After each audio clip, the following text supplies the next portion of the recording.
Good afternoon, entrepreneurs. Blog Talk Radio. This is Jerry Siegel conducting this podcast on behalf of TimeToPlay.com on business success. TimeToPlay.com is a not-for-profit organization that's trying to help people learn to enjoy their life, and they conduct a number of different podcasts weekly, Tuesday from 12 to 12:30 live. We offer this show on various areas, trying to help business people learn to have a better opportunity of succeeding in business, which is a challenge at best. There are other programs, and this program can be listened to at other times besides the time where it's on the air live. Today we're talking about planning and goal setting. And probably there is nothing that is more important for success in any endeavor than planning, knowing where you want to go in order to get there. That requires time. That requires the ability to sit down and start to write goals. I actually start to write objectives and then formulate them into goals. And by doing that, you then don't have to stop and think about what you're going to do next. You know what is necessary, and you can just start taking the action, and then you can schedule the action into your calendar on a daily and weekly basis, and over the course of time, you can accomplish what you're seeking. Now, as I mentioned, reaching worthwhile goals is never easy. There are always going to be obstacles, there's always going to be roadblocks, there's always going to be setbacks, and you're certainly going to find plenty of naysayers, people who tell you that you can't. Well, if everybody listened to what they couldn't do, we wouldn't have all of the modern conveniences and other inventions that currently exist today, including the electric light and so on, because Thomas Edison failed time and time and time again. But fortunately, he didn't look on the experiments that didn't work as a failure. He saw each one as a success because he eliminated something that didn't work. But he certainly planned to accomplish what he eventually was able to achieve. Can I in here? Absolutely, John. Please jump in. If you were to talk to some of the new people coming out of some of the MBA schools today, they say planning is passe, okay? Especially when you're dealing with Fortune 500 companies that are talking about trend analysis. For example, Google is on a 30-day trend analysis. They change their ground rules every 30 days. If it's not working, they change to something else. When you put together a plan, it's not a plan in this day and age that goes on for a year and you just follow the plan. You have to continually look at it, revisit it, continually update it, and if you don't, you fall by the wayside. A lot of people don't realize that. They feel, I put this plan together and I'll see it again in 6 months. That is not the case today. Too many things are happening too fast, and you have to be able to make those changes. A small company can do it a lot faster than a large company, but in this day and age, with trend analysis being the key in many Fortune 500 companies, they make these changes quite fast, quite rapidly. John, you're absolutely correct, and why don't you take a minute and introduce yourself to those who are listening on the call. Well, my name is John Hill. I'm a founder and president of Long Island Advancement of Small Business, but I've been in the business arena for over 35 years. Okay.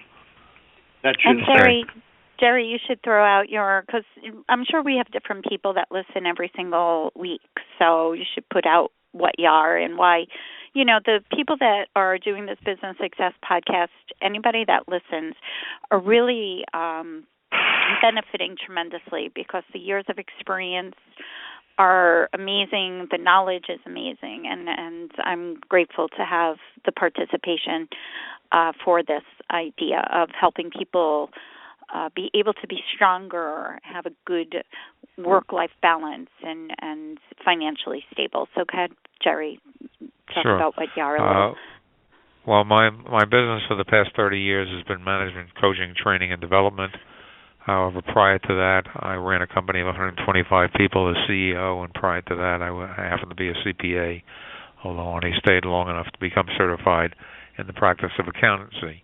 And now I work with executives trying to help them learn skills of communication, delegation, goal setting, certainly, leadership, management, motivation, personal and organizational development, as well as time management. All the skills that are necessary for better results for oneself and one's business. And one of the areas that we cover is that business is basically the same. The three of us are on the call today are in different areas totally, completely. However, 75-80% of everything we do is identical because everybody's got communication. Everybody needs clients or customers. Everybody needs human resources and payroll and time management, goals, a mission, a vision, and purpose for their business. Although, as John mentioned, with the world changing so rapidly at this point in time, plans need to be updated constantly. They need to be reviewed and they need to be revised in order to continue to have them be able to achieve the success that you're looking for. Now, I have a word for that, and that word is proactive. And that's basically what the whole intention behind the Time to Play Foundation is. It is proactive, not reactive and recovery. It's a lot easier to stay ahead of the game versus trying to, catch up afterwards. And what John is saying and what Jerry's saying is, to be more proactive, to be able to know what's coming down the pike, planning, setting goals, keeping an eye on the industry. These are things that are extremely important today. So go ahead, Jerry. I'm sorry. Well, Doreen, you're absolutely correct. Unfortunately, as I just said to somebody this morning, based on my experience, far less than 1% of the population are proactive people. And as a result, they do not take the initiative. They may see something that they intend to accomplish or achieve or want, but that requires effort, that requires time, that requires energy, and certainly that requires a plan so that you know the direction that you're going. Mm-hmm. And what you're talking about, along with the fact that the only constant in life is change, is continually looking at your plan, continuing to reviewing your goals constantly. We suggest to our clients that their goals be read on a daily basis. I personally read my monthly goals and my weekly goals every day. It only takes me a minute or two or three, depending on the number of goals that I have set for that month and for that week. But every time we reread a goal, we're reinforcing the desire to do it.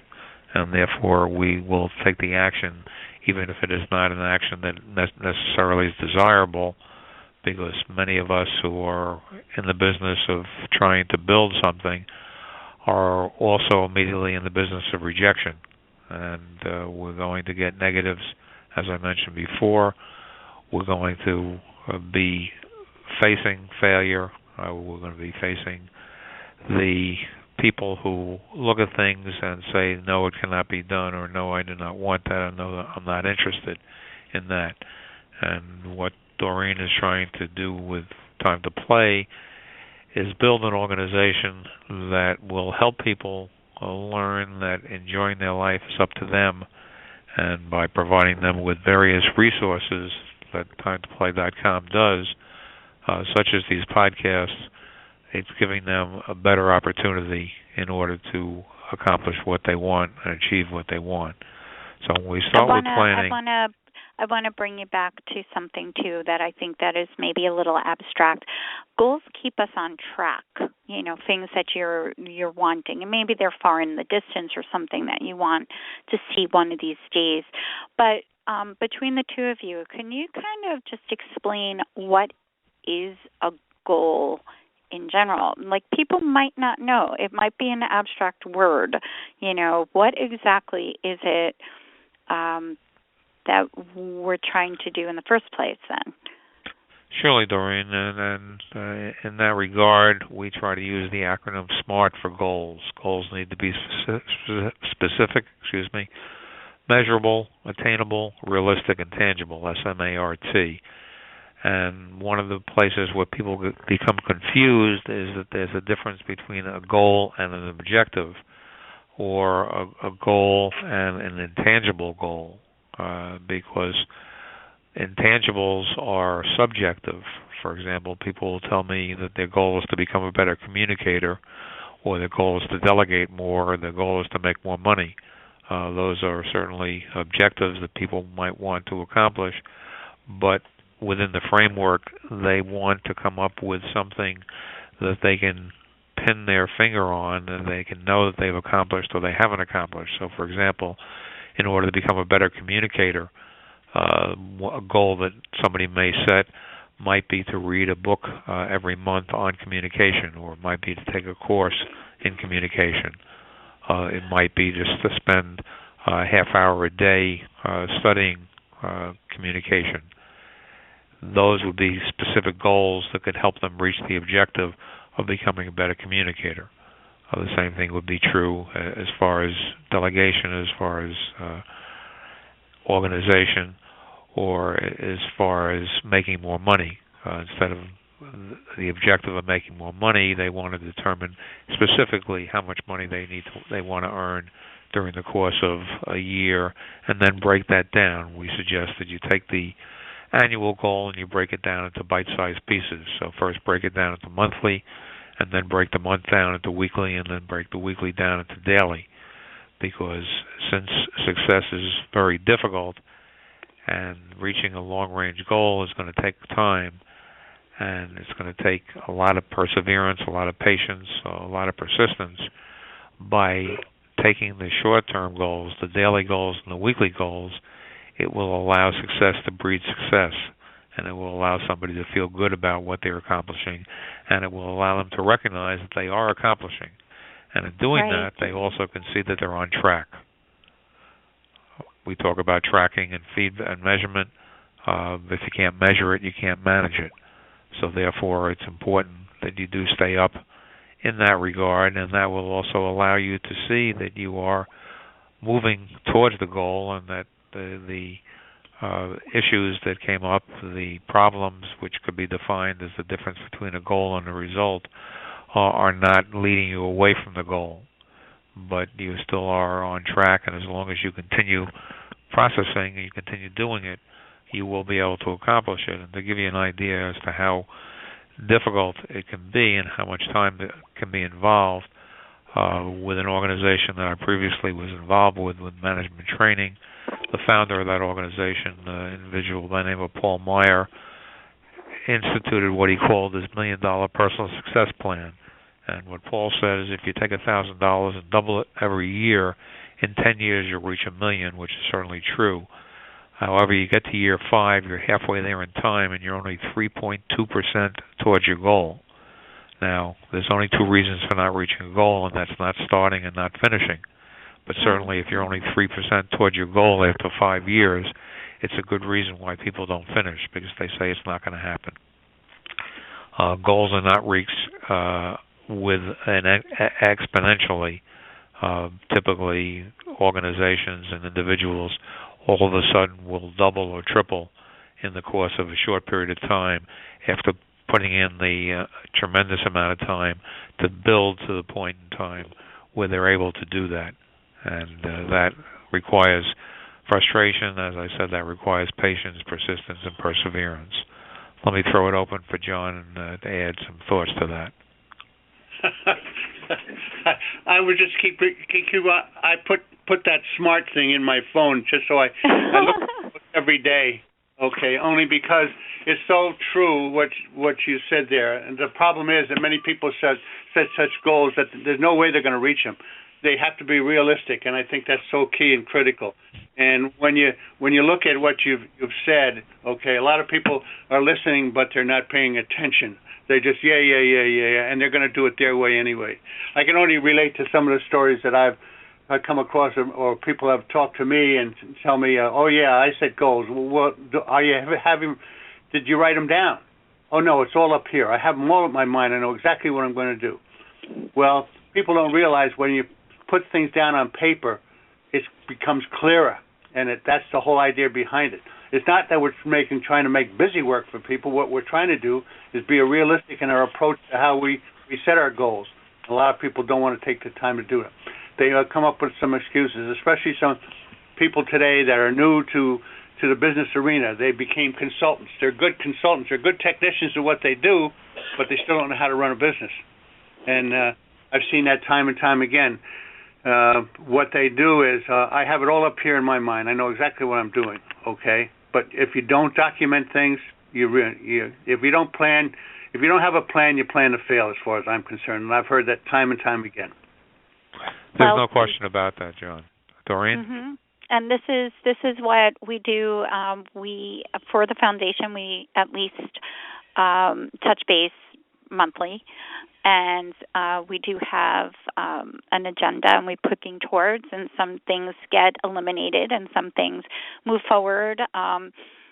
Putting the back to business or back to basics, actually, seminar down we have scheduled for May 21st, and John, I have to talk to you about that too, but made it real.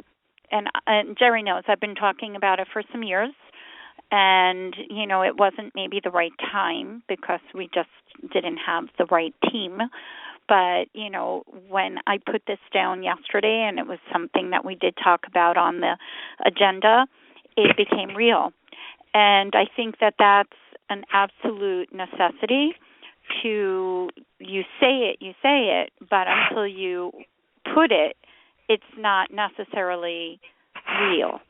And I appreciate what you guys are speaking on. I think that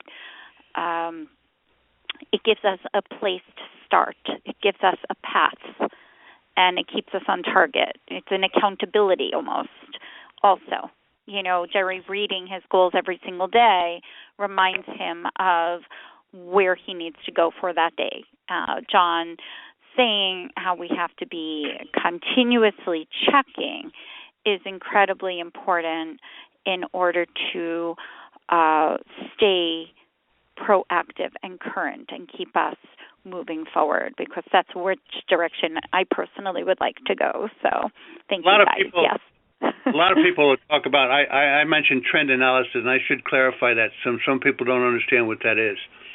You have a company like Google that has a 30-day trend analysis. What that means is within a 30-day window, they put together a game plan for 30 days.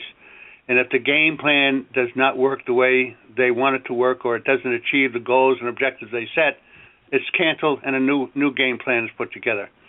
And that's what they do on a continual basis. Of course, they have a number of people working on the trend analysis, and they're doing a lot on a computer, but more importantly, they're checking people, places, and things to make sure that this trend that they set up is key and critical to the growth of their organization.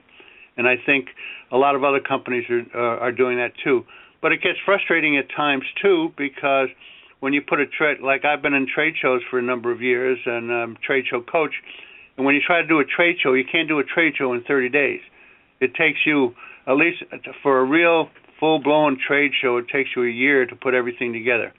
And if you talk to anybody that produces trade shows, they realize that when the show is finished, they start on the next show for the coming year. It's done automatically. The problem is that you can't do a trade show in 30 days and have a successful trade show, because the trade show itself is just the tip of the iceberg. There's 80 to 90% has to be done before the trade show even starts, and that's the problem.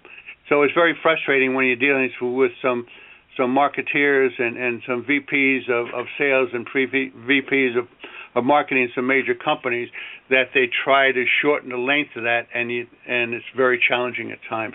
But for everything else, it's certainly a way to go. 30 days is good for a company like Google because they have all the resources to accomplish that. But I think anybody else, a one-man band or a company with 5 or 10 people in it, since the average company on Long Island is 10 people, that you have the opportunity to review every 60 days, every 90 days. You should look at it in 30, but make changes in it in 60 to 90 days. That's to me, is a realistic approach to making sure that you stay on top of the heap. The problem is right now, everybody's thinking locally, and you no longer can think locally. You have to think globally. And if you don't think globally, you'll fall by the wayside as well. I know agree. companies that were just set. They had a number of clients they were doing business with, and if you don't keep checking your pulse of those clients, there's other people that are going to come in, and they may be less expensive. They may not have as good a product, but people right now are looking at price more than they look at anything else, and that's just very frustrating. Okay, and you have to be on top of it. You have to think globally. Okay. Well, you're absolutely correct in everything you say, John, because we live in a world of instant. We live in a world of now, and we live in a world where today is not the same as yesterday, and tomorrow will be different still. So the change is the constant in life. But unfortunately, we also are dealing with the younger generations who are used to immediacy. They're also used to what's called the multitasking, and multitasking, as I've explained and continue to communicate to my clients, is an oxymoron because the mind can only focus on one thing at a time.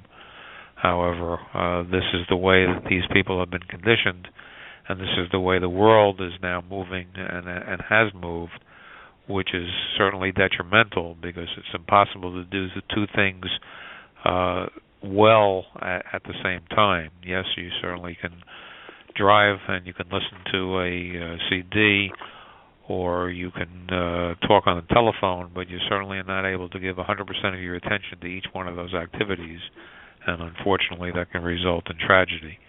In business, we're talking about less tragic, but we're talking about the inability to accomplish what somebody is intending. And as a client I was with just this morning said that when she was working at her computer and somebody leans in the door and starts talking to her and says, "Are you listening to me?" She said that, "Yes, I'm listening to you." But as I helped her understand, she's not able to work at the computer and listen. She needs to shut off her computer. She needs to put her phone into voicemail. She needs to devote 100% of her attention to that individual for listening. Listening happens to be one of the skills that's essential for communication, but also one of the skills that was very much not learned because it had never been taught. Only recently has communication been taught even at the college level. Now it's being taught a little bit in the high school level, but we communicate from birth. So I have always been puzzled why communication is not taught starting in preschool, but that's a whole other issue. The point we're making is, as John mentioned, as far as trade shows are concerned, is planning, knowing what you need to do. We talk about starting off your business, first of all, by creating a vision, mission, and purpose for the organization, so that you can have other people buy into what you foresee, what you envision, but recognizing that what you envision is very unlikely to take place for a good period of time. So therefore you need to be prepared for it. We've talked about that in previous sessions.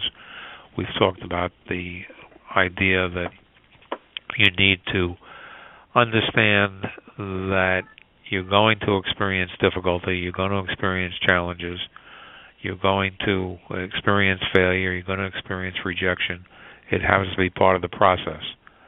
But as long as you're willing to continue, as long as you're willing to keep on keeping on, as was said by, I think, Nike in one of their commercials, you will reach a point in time where you can become an organization similar to a Nike or similar to a Google.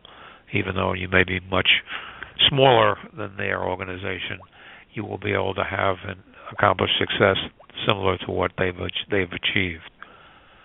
And what we're trying to do... Well, when you put it in perspective, what you're saying, like, everybody does start somewhere. So that's the key. You have to start somewhere.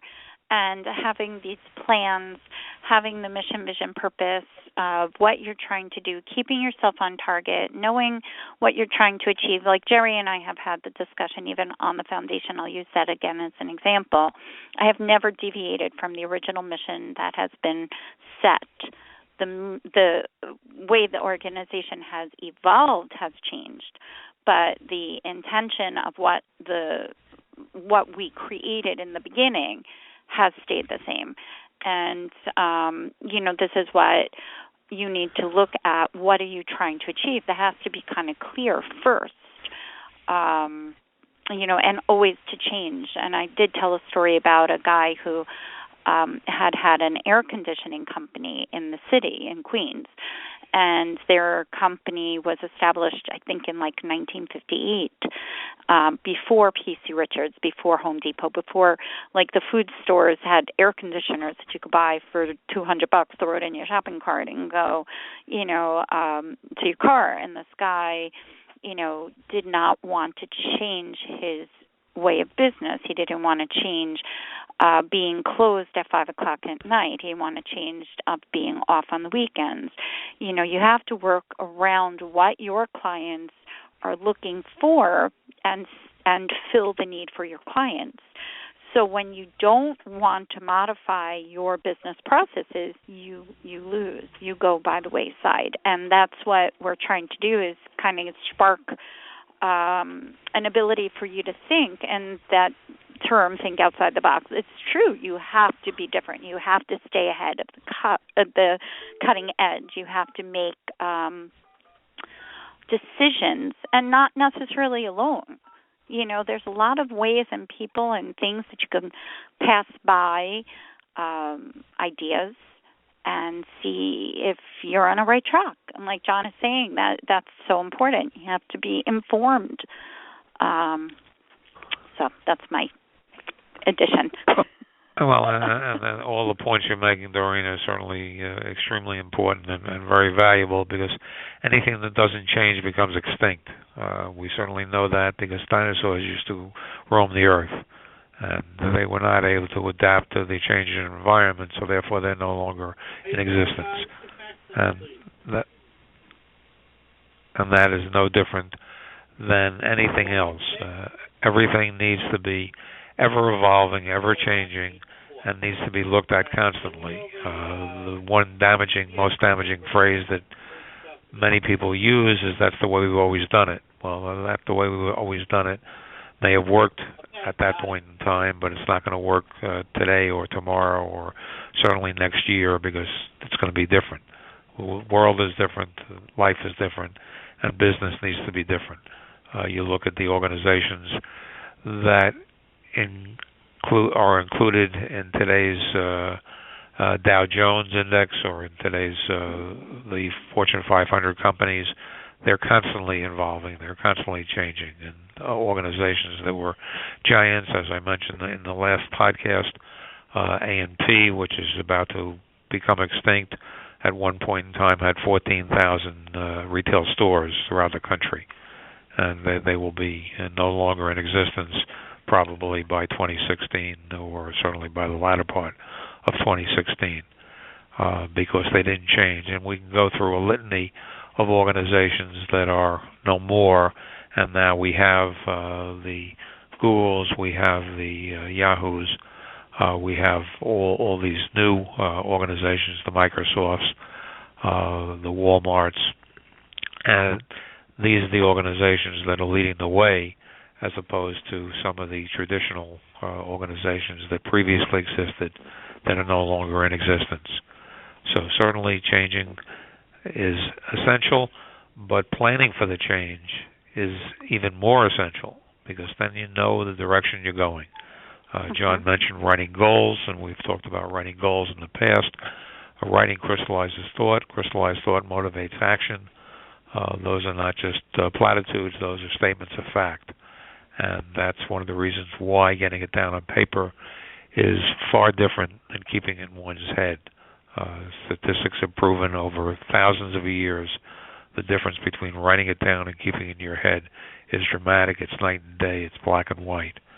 And what we're doing through these podcasts, and also the Long Island Advancement of Small Business has an organization called the New Entrepreneur Group here on Long Island, which meets monthly, trying to help people that are new in business learn from more experienced people, learn some of the things that we're communicating in the podcast here, in order to learn from other people's experience, and in order to avoid the failures that otherwise would be inevitable, and the success that they are looking to attain can be achieved. There are organizations throughout the country similar to this. There are organizations like SCORE. There's organizations like a Business Mentor of New York. And there are expertise available through people who have been there and done that. And they have learned by their experience. You can't teach experience, but you certainly can learn and gain from other people's experience. Since we're going to be wrapping up within a couple of minutes today, I want to throw it open for any more further comments from John and Doreen. Well, I appreciate all you guys offer here, and I do hope, like John said, hopefully people do listen. I think that the wealth of knowledge is tremendous, and this is how we're successful, when we brainstorm together, when we work together, and when we learn what we need to know so we can enjoy our life. And people can go to the Time to Play Foundation website. The easiest URL is timetoplay.com. Can't forget that one. And, there's articles and there's really great resources. The podcasts are there for people. John's organization and the Long Island Strategic Alliance Coalition is a strong body of influence that can assist people to have a better life and create a better life. Because guess what? In the end, it is up to us, and that's what Jerry was saying in the beginning of this call today. We can wallow or we can make something happen, and that's what I love about these guys, because that's what they are, and that's what they stand for. So anybody that has anything that they want to add, call us. We have 24-hour answering at the foundation headquarters is 631-331-2675. If you do want to have any input as to topics that you want to hear on here, please let us know. If you want to participate, if you want to call in for participation, add to the call. And also, I think I'd like to do a planning for the year of 2016 and or getting through the holidays. As a business owner, not everybody is retail, and so I think that maybe that could be our next week's topic, if that would work with you guys. Sure, that would be fine, Doreen. Okay, terrific.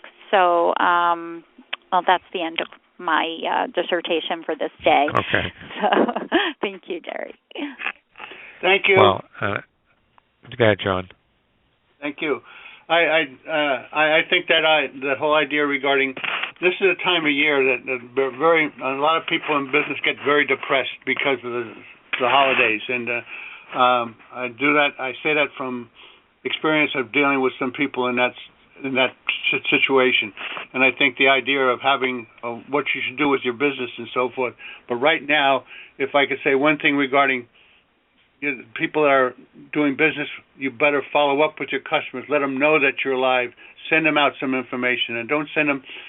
Write them a little note and send them a card. It'll certainly make a difference.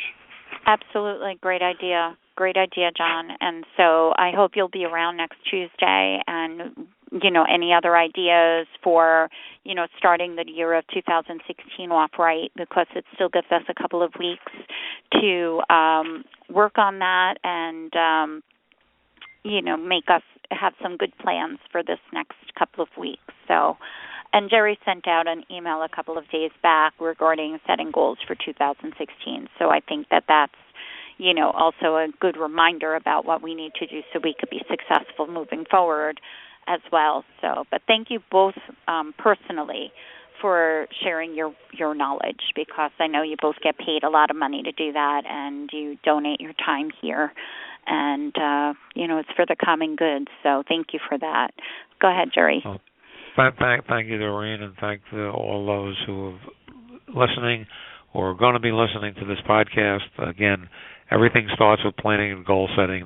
That is where it needs to begin, and we can't encourage you strongly enough to make certain that you take the time to plan, because otherwise, as John said, we've heard many times, failing to plan is planning to fail. With that said, I wish everybody a very positive week. We'll be back next Tuesday at noon for another half hour to help you succeed in your business. I thank John, I thank Doreen, and I thank anybody who's taking the time to be proactive to listen to this information. Thank you so much, guys. Have a great week. You too. Bye. Thanks.